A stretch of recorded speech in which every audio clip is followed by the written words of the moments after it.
Welcome to the July 2024 edition of TrustMasters Monthly.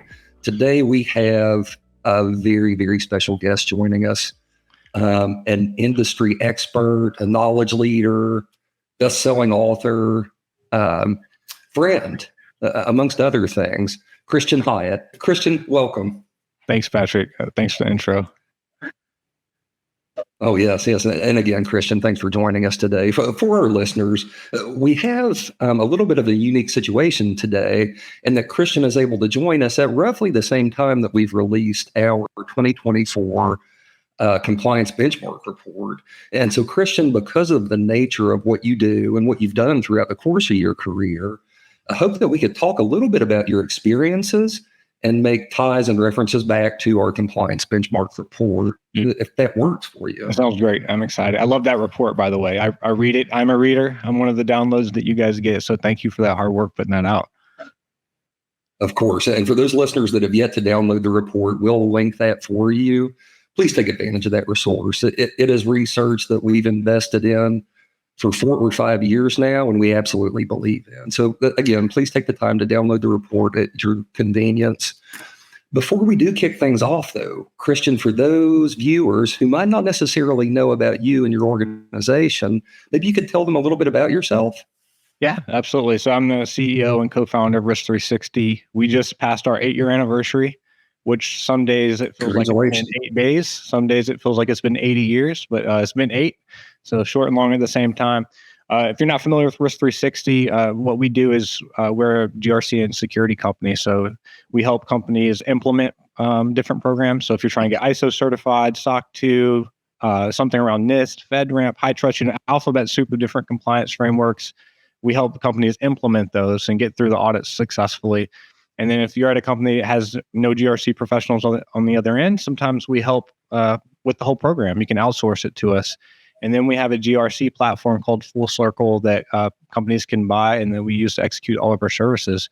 And we're proud partners with you guys, sometimes operating on opposite ends of the table where you guys are the auditors and we're the consultants helping get through the whole thing. So that's Risk360 and that's me. Yes. Christian, amazing. Now, as I think about the benchmark report and some of the ways that I think your perspective can really help the community understand how to make better decisions in some regard. As I think about the benchmark report itself, we really have 4 key findings. The first being that, quality is critically important for organizations as they're looking to offer trust and assurance through their supply and value streams. Secondly, efficiency. Companies recognize that there is likely a better way to execute on their security and compliance programs. But in many cases, they just don't know where to start and how to affect the change they know that they can be affecting to bring those efficiencies and create more value. We see that culture of security is absolutely required, that this baseline of people inside the organization living and breathing an understanding of why security is important is vital for organizations to really make good long-term decisions. And then lastly, partnerships like ours, like the partnership between A-LIGN and Risk360, are absolutely vital to help organizations bring to bear efficiency in a way that's not only repeatable, but can last over the long term. And so, maybe to pick a couple of those items, as I think about efficiency, ways in which organizations can really bring efficiency. Do you have any personal experiences or stories that you're willing to share about where you've been able to help organizations do just that? Yeah, absolutely. And alongside you guys. So if I want to zoom out a little bit and think big picture, if you go back 24 months, the economy was in a very different place. VC companies were apt to fund. Economy was booming. There was a lot of cash in the marketplace. And what that translated to is, as a GRC and security professional, we were adding new tools. We were hiring team members. We were adding new certifications. We were being proactive in the marketplace. Those were exciting times, and we were supporting the business's growth. Those times are largely over. The economy is in a different place. Venture capital firms are asking their firms, their portfolio companies, to get to profitability. There's a premium on efficiency and efficient programs. So we're seeing security budgets and GRC budgets are largely flat or even down in some cases. And it's really important as GRC professionals that we try to align to our business's key objective. And right now, that business objective is get efficient, but meet the very real requirements of security and compliance. So the question becomes, how do you do that? How do you get efficient without ruining all of the hard work that you've done, over the previous years? So there's a couple ways I think we can do that. And my personal experience and the way that I've seen companies do that is most of our clients, they fit the criteria of they probably have multiple business units, they probably have multiple products, and they certainly have multiple compliance frameworks. So they're doing things like SOC 2, ISO, HIPAA, alphabet soup of different things. And most of our clients, before we start working with them, they're largely managing those different certification schemes in silos. So maybe they're using one audit firm for SOC 2, a different audit firm for ISO. The business units are managing them separately. There's thousands and hundreds of audit artifacts that they have to provide the auditor. So not only is it costly from an audit perspective, it's costing them a lot of money internally in terms of efficiency, handing off that evidence. So one of the things that we've been aggressively working with our clients to do is, find sometimes millions of dollars of savings by harmonizing that spider web, that tangled mess of compliance objectives, and creating a harmonized audit work stream. We've done this with you guys over at A-LIGN, because if you're in this industry, we all know there's a Venn diagram of controls between ISO, SOC 2, and so forth. And if you can harmonize those controls, you can harmonize the evidence requests, consolidate around an auditor, you can get to one harmonized audit work stream and take all the burden off of your internal team. And we've done that very successfully with several clients. One client, I pulled some numbers ahead of this. One client we took from over 3,000 audit artifacts that they were gathering across business units down to about 900. So it was a 2/3 reduction in audit evidence that they were gathering. They went from 6 audit firms down to one single audit firm, and that saved them hundreds of thousands of dollars. And then they also saved thousands of hours internally, because historically they were bothering all these engineering teams at multiple times during the year. And it was literally causing a product feature backlog because their engineering team wasn't doing what they were supposed to do, which is developing product. They were fielding compliance audits, and it was really impacting the culture. So we did a calculation at the end, and they were originally spending almost $4 million a year on security and compliance related objectives. And this year they were spending closer to $2.6 million. So that's a $1.4 million cash reduction in their overall program. And it was a huge win for their security team and had absolutely zero impact on the quality of their ability to deliver those services internally to their clients. So just a huge win. So that's just one example of efficiency opportunities I think are out there. And Christian, I think you directly rebut the concern that a lot of executives have around this idea of consolidation and efficiency. And that there must be some degradation in quality, that we're going to give up something to make these steps, to become more efficient. That just hasn't been our experience. I mean, I want to acknowledge that's a very real concern. Like, we don't want to go out there and say, let's just check the box. Let's let compliance drive this security program. Let's eliminate some security controls and sacrifice, very real cybersecurity and cyber risk management for it. Instead, what we're saying is, hey, over time, we've just accumulated these parts and pieces of compliance requirements from customer requirements or acquisitions or whatever we've been doing. Let's take a step back and look at the program overall and make this thing great. And there's been huge opportunities there. Oh my goodness. And Christian, as I think about the benchmark report, and pardon me to everyone listening, if you have the report in front of you, I might misremember the specific statistics, but I want to say 96% of respondents recognize that there was a better way, a more efficient way to do things. And only about 14 to 16% were actually taking steps to drive that vision forward. I mean, in your mind, other than the fallacy of loss of quality, and I hate to ask you to guess, I hate to ask you to predict something that you can't know, but what is it that's standing in the way of executives making the decision to push forward with what they know they need to do? I think it's just the devil you know. Like, it's hard to move away from the status quo when it's working for the most part. I mean, It's hard. It's terrible. It hurts your culture. But the reality is, you're getting certified. You're getting your certifications. You probably have customers that have contractual requirements that they literally will not do business with you unless you have an ISO or a SOC 2 or whatever. So the idea of putting that at risk feels very risky. So for the most part, you're just accepting that as your normal. And you're just making no decision, no change. But the idea of putting forth the effort to harmonize everything, consolidate auditors, that takes work, and there's a lot of unknown attached to that. So sometimes it feels less risky to just not act than to act. So it takes some courage. I talk to CISOs all the time, and I'm like, look, I get it. It takes courage to act. This feels like a risk. You're pulling the trigger. And the way we help them get over that is like, hey, here's 4 or 5 other clients that you can talk to directly about how that journey goes. Here's a way to crawl, walk, run. Let's do this slow so you don't put your existing certs at risk. Because that is a legitimate concern. I get it. I really do. Absolutely. Absolutely. And you mentioned the fear, the concern. I almost think of this as organizations like the hero's journey. And this thing seems so overwhelming, we're afraid to act. So we freeze on where we are today. But in the hero's journey, one of the first steps along the way, one of the first steps in the adventure is finding a mentor, someone to help you walk through that process together, which is exactly what you and your organization do. And so in that light, as an executive coming to you saying, I've got this issue, I've got this problem, I'm spending $4 million on my compliance programs that I don't want to. What does it look like for you to begin that engagement and really start sussing out so that you can help them make good decisions? So I love the fact that you brought in the hero's journey. So what often happens is it's kind of like when there's smoke, there's fire. Like these CISOs, they know something's wrong. They're like, all right, this is inefficient. It doesn't feel good, but I don't really know what to do. So I'll get a call from a CISO and we'll just talk about symptoms really. Okay, my reporting up to the board is bad. Our engineers are so burnt out. I'm burning political capital internally because everyone's mad at me for all this compliance stuff. I have sales breathing down my neck because they need this new certification to move into a new industry vertical or market. And I'm just listening and then, start asking questions. Okay, what are you doing for SOC 2? What are you doing for ISO?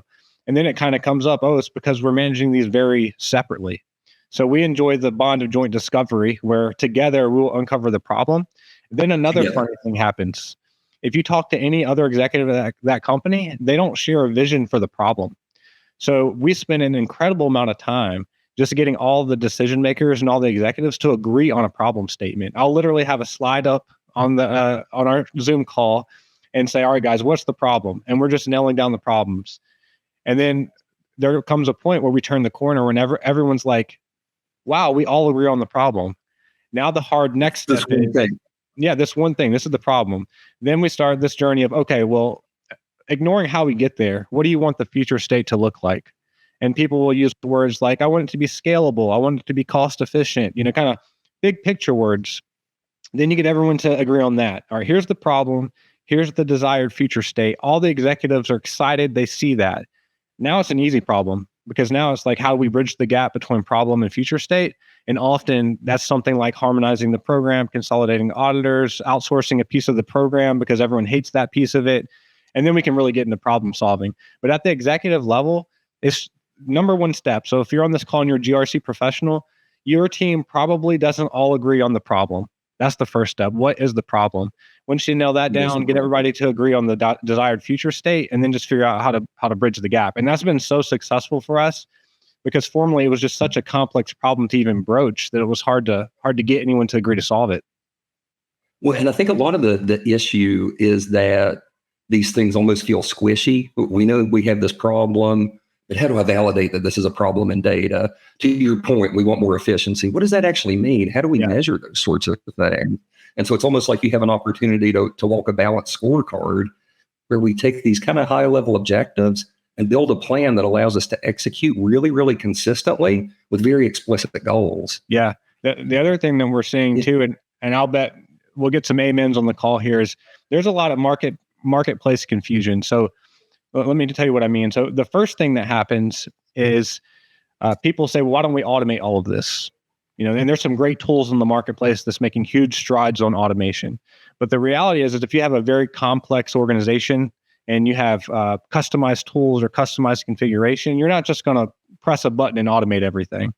So you have to overcome that myth and that burden.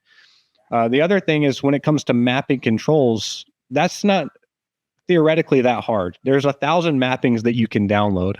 So when we're talking about harmonizing all of these controls, what we've learned is that it's really about getting all the stakeholders to agree to the mapping. So ISO can map with SOC 2, they can map with NIST, they can map with whatever. There's a million ways to slice and dice that. So it's really an organizational change problem. Let's just come up with the mapping. Let's all agree to it. Let's figure out a tool and let's all agree to it. Let's figure out an audit firm and all agree to it that maps to our business objectives. So I say all that to say this isn't a technical problem for the most part. Like a lot of us can get that. Like we could do that.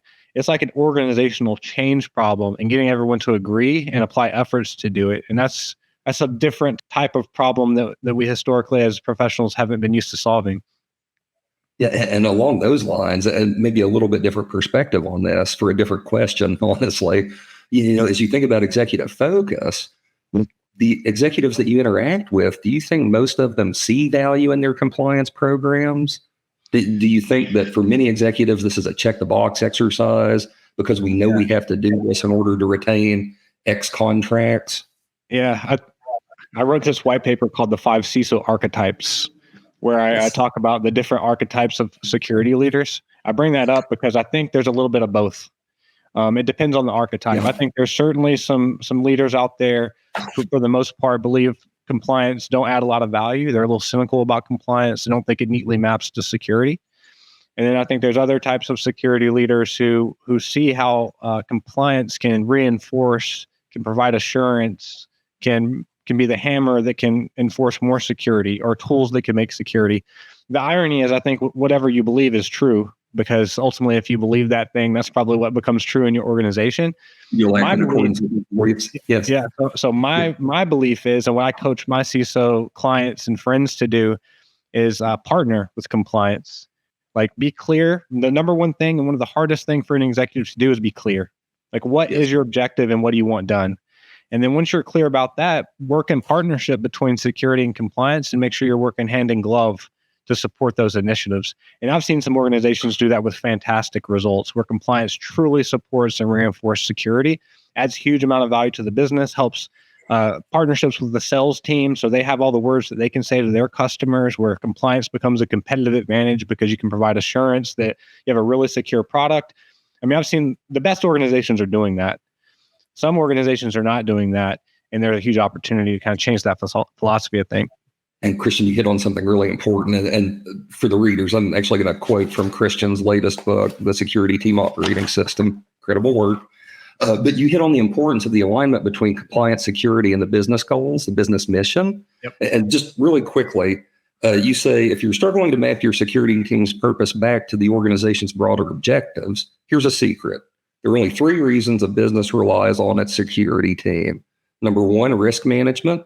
Number 2, revenue generation. And number 3, cost containment. Now, with that as framing, as we think about what the decisions executives are making today, are they operating in accordance with this? And if not, how can they think differently?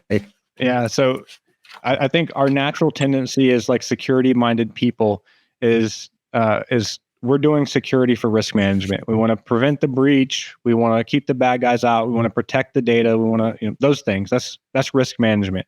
That's kind of all of our default settings. But if you talk to an executive, while they definitely care about risk management, they probably have other motives for why they want to invest in information security.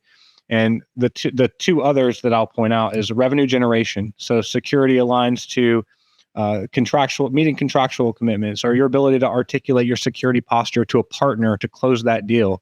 The example I use is, no one's doing business with Bank of America unless they have a slew of compliance certifications, right? So there's literally revenue on the line. Or maybe your team is trying to develop a product very quickly. Like, they're trying to bring, like, you're an AI company, you need to bring the product to market very quickly, and security can't create friction that slows that down. So your security team is going to embed security seamlessly with the product. So those are kind of revenue generating activities. The other one is cost containment. How can you run an extremely efficient, well-oiled security and compliance program? And that's kind of the example I gave you earlier when you're harmonizing the frameworks. So what I encourage GRC practitioners to do is put on that business hat and say, why is the company really investing in this? It's either risk management, cost containment, or revenue generation, and get crystal clear about that and have no illusions that it's only risk management. There's some very real business reasons they're doing this. And the more clarity you have around that, the better conversations you'll be able to have with executives. Yeah, as an example of reputational harm directly from a realized risk, I think about the outage last week, CrowdStrike and Microsoft. I mean, change management 101, at least from the outside looking in, appears to have been broken. And what we see in the aftermath is significant reputational harm, significant potential cost for both of those organizations. I think Microsoft has largely been forgiven, but CrowdStrike is still working through backpedaling and trying to regain the trust that they lost. I'll give you a personal example. I was on a call today with a Fortune 100 client or prospect, and we were talking about our GRC platform, Full Circle. It's hosted in the cloud. We go through all the features that they want to look at, and they're nodding their head. They're feeling good about the features and the functionality and what it does. And then one of the GRC leaders, he threw out what I think he thought was going to be a gotcha, because he was like, well, what certifications do you guys have? And I was like, very proud to say, we do ISO 27001, 27701, and 22301. Our little company has to get these certifications because we have the same problem everyone else does, which is eating our own dog food and communicating our security and compliance posture to partners. And I will guarantee you, I see it every day in contracts. There are deals we would not close if we didn't have security certifications because we'd be too risky. And that's just the reality of what's happening in the environment from a revenue generating perspective.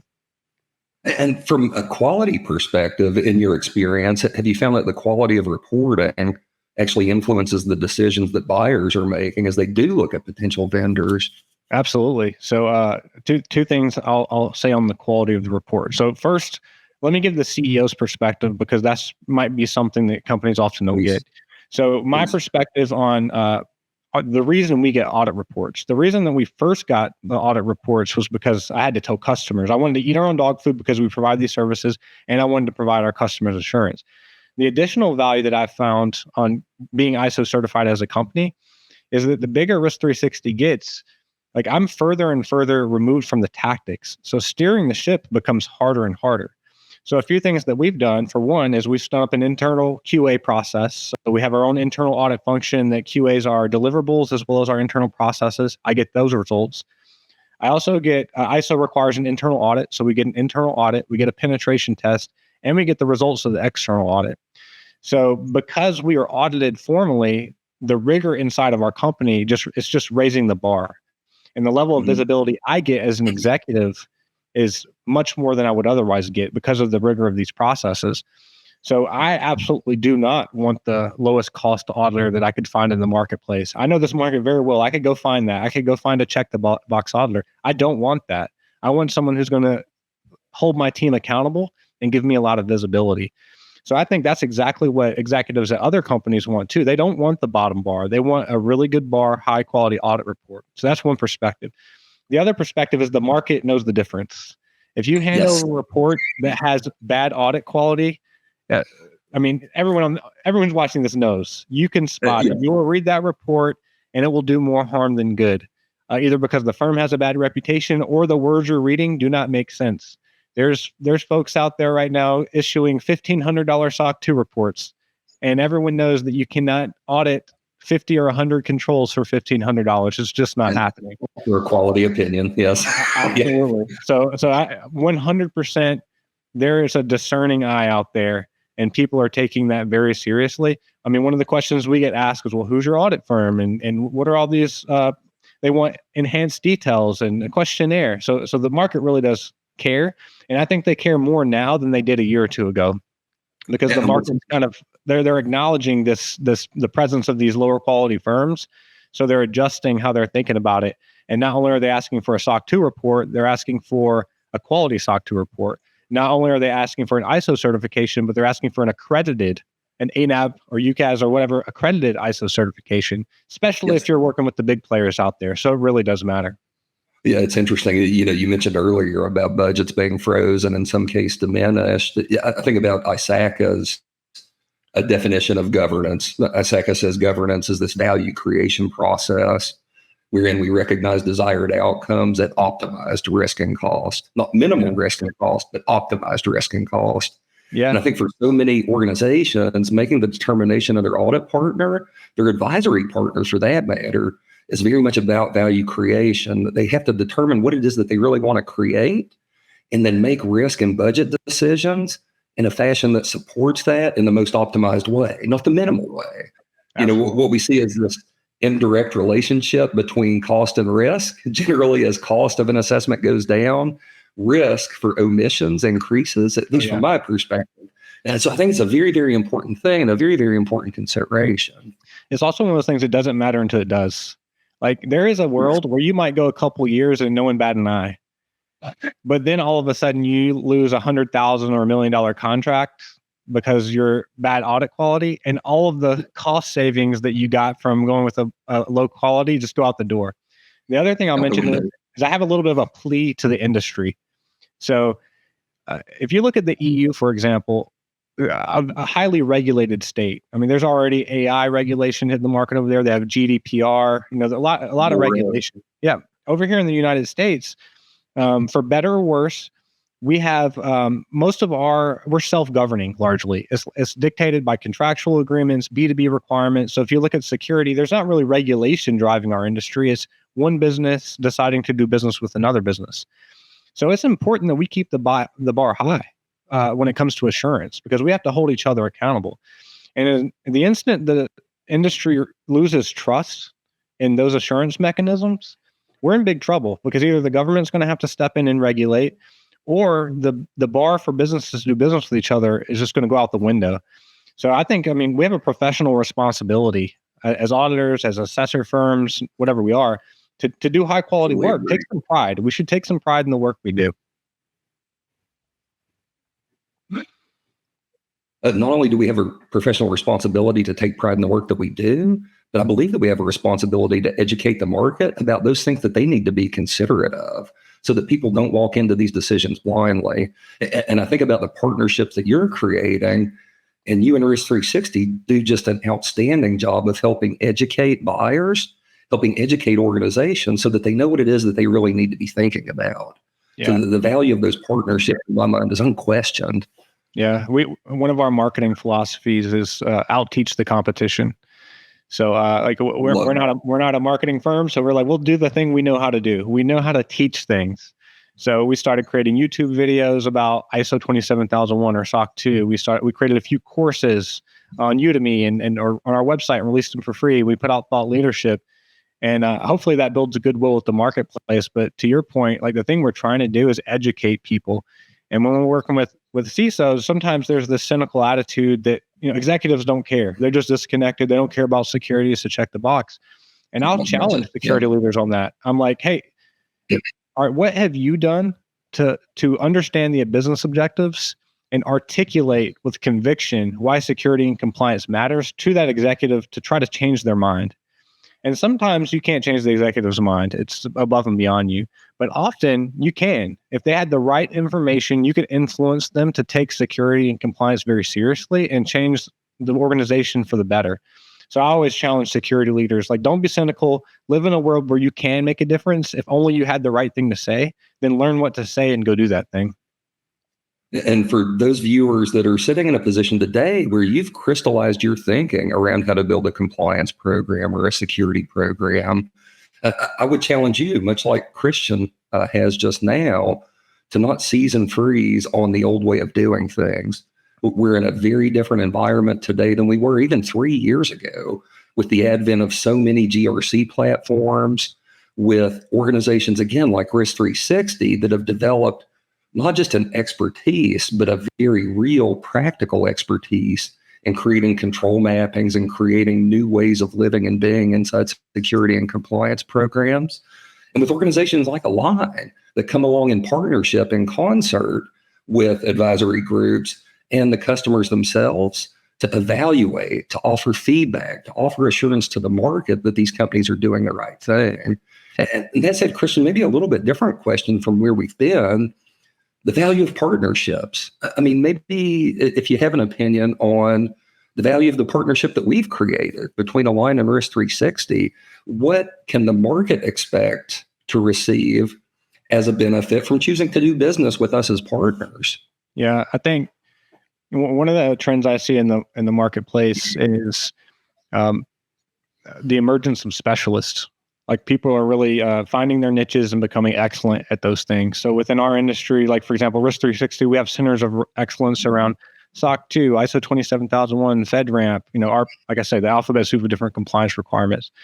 So we're great. We've developed a really good system, a repeatable system to implement those programs, get them off the ground, and make them very scalable and operationalize them. And then if companies want, they can even use our platform full circle to do that. So we've developed a center of excellence around that.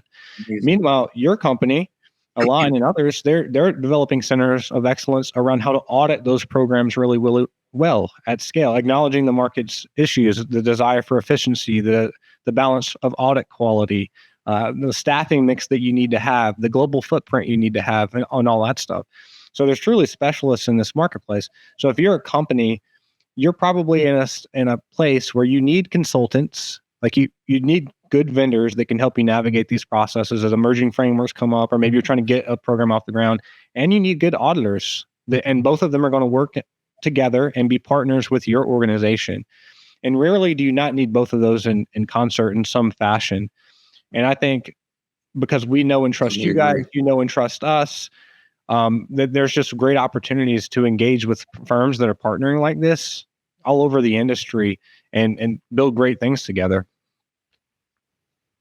Yeah, and another definition, I hate to keep dropping these, but I had seen the definition of partnership once as creating value via shared resources. So still a focus on creating value, but in this case, we share resources to do so. Some of mine, some of yours, some of theirs, whatever that right blend is. And I really do think that.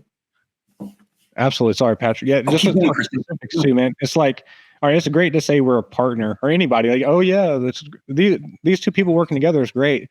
But like, it comes down to the tactics. Like, I'll just give you a quick example. Like, okay, we're going to do a SOC 2 and ISO project together. The client needs SOC 2 and ISO. You guys are going to audit SOC 2 and ISO. We're going to help implement SOC 2 and ISO. Well, what are the nuances? Well, we all better understand the different audit approach between SOC 2 and ISO. ISO has a stage 1 and stage 2 audit. There's surveillance audits year over year. SOC 2 is AICPA driven. You're going to do a full sample every year. One has a flexible set of controls, more is more rigid. One has a management system, one doesn't. Where does the mapping exist? Oh, did you know that ISO can actually have a flexible set of controls? No one's told you that. So like those nuances, plus your firm and my firm sharing an understanding of that and knowing that the other team is competent and will share that understanding, then being able to partner with the client and pull that strategy off. Like that's where the rubber meets the road. And it's not just two firms with centers of excellence. It's like, okay, we're talking to each other. We know how to do this. We've done this before with good results. And to me, that's where it becomes meaningful and eye-opening to clients. And that, in my mind, you mentioned trust earlier. In my mind, that's really where we get back to this idea of trust. And in the presence of high trust, speed of execution goes up and cost goes down. Yeah. Because we're not necessarily second guessing. We're not necessarily causing unneeded delays in process and moving forward, because there is that level of understanding about how you think, about how we think, about what really truly benefits the customer organization. Context is pre-built, so we all have an opportunity to move relatively quickly, as opposed to the contrary, where we're stepping on each other's toes, we're pushing back. We're not necessarily listening to understand, but listening to force an opinion, which is just the antithesis of what I've seen that we've built between our two organizations. I totally agree, Patrick. Yeah. All right, Christian, I'm getting a notification that we've got about 10 minutes left. So hard left turn, if we can. All right. AI, the $1 million elephant in the room. I think most organizations today either are employing AI in some way, shape, or form, or an executive has determined that they will without necessarily a great business case. Okay. What are you seeing in the market as it relates to AI? How do we think about regulation? How do we think about compliance to offer assurance to our customers? The $1 million questions. Okay. All right. So I'm going to start off by establishing a tiny bit of credibility, because there's a lot of people talking about AI, and there's things that I am not qualified to talk about, and there's things I am qualified to talk about. So in the AI risk management space, I feel fairly qualified. So Risk 360, we've produced a free course on ISO 42001. You guys can go out there and get that. I'm doing a talk actually this afternoon for Technology Association of Georgia on 42001. And we have this really cool partnership with Georgia Tech, that's a university here in Atlanta, trying to leverage AI models on our platform full circle. So we've helped implement ISO 42001 programs. We are in the process of implementing our own program on ourselves because our tool is using it, and we're loosely aware of what academia is thinking about it too. So those are the perspectives I have. Now the question is where's the market going? So if you're not aware, there's this thing called ISO 42001. So that's it's the first certifiable framework. There's also the NIST AI risk management model. You can't get certified against that. So 42001 would be the first one that you can get certified against. I'm seeing hundreds of tools come online. OpenAI, released it upon the world, and now everyone's integrating AI. And much like what we've seen with security and privacy, if we can all remember back to how it was when GDPR was released, everybody is searching for a way to articulate what they're doing to manage AI risk. I literally received 2 contracts this month that within the contract, it said our firm could not use AI, or we had to notify and get approval from our customer before using AI. And that's the first time I've ever seen those. And I remember many years ago when we first started seeing security addendum in contracts, or we first started seeing all the GDPR subcontractor agreements and everything else that entered it. And I think my suspicion is that we're going to see the exact same thing with AI. It's going to be in contracts.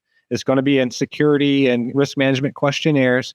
It's going to be a prerequisite in the procurement process for companies to be able to do business. And the reason I have some confidence around this is because I know for a fact the biggest companies driving this, the Microsoft, the Amazons of the world, and others, the Googles of the world, are getting certified. They're going through the process now to become 42001 certified. They're major investors in all of these other AI platforms, and they will enforce the same thing on their vendors. And that'll cause a chain reaction where everyone else does it.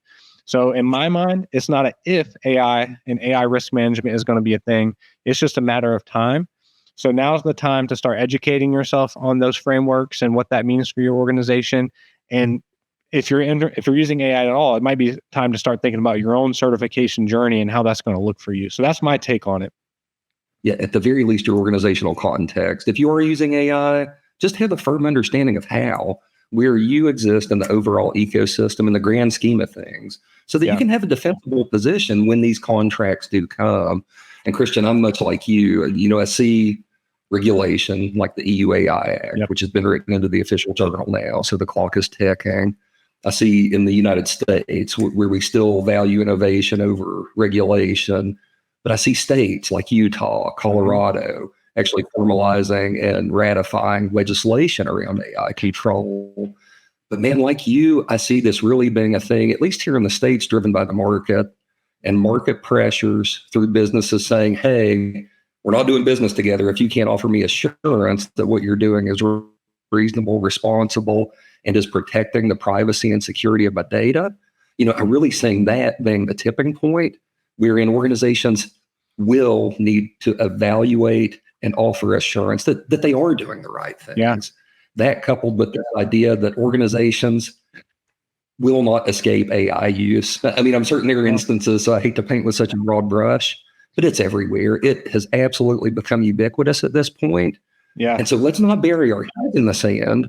Let's take a mature, reasonable, responsible approach to doing things the right way.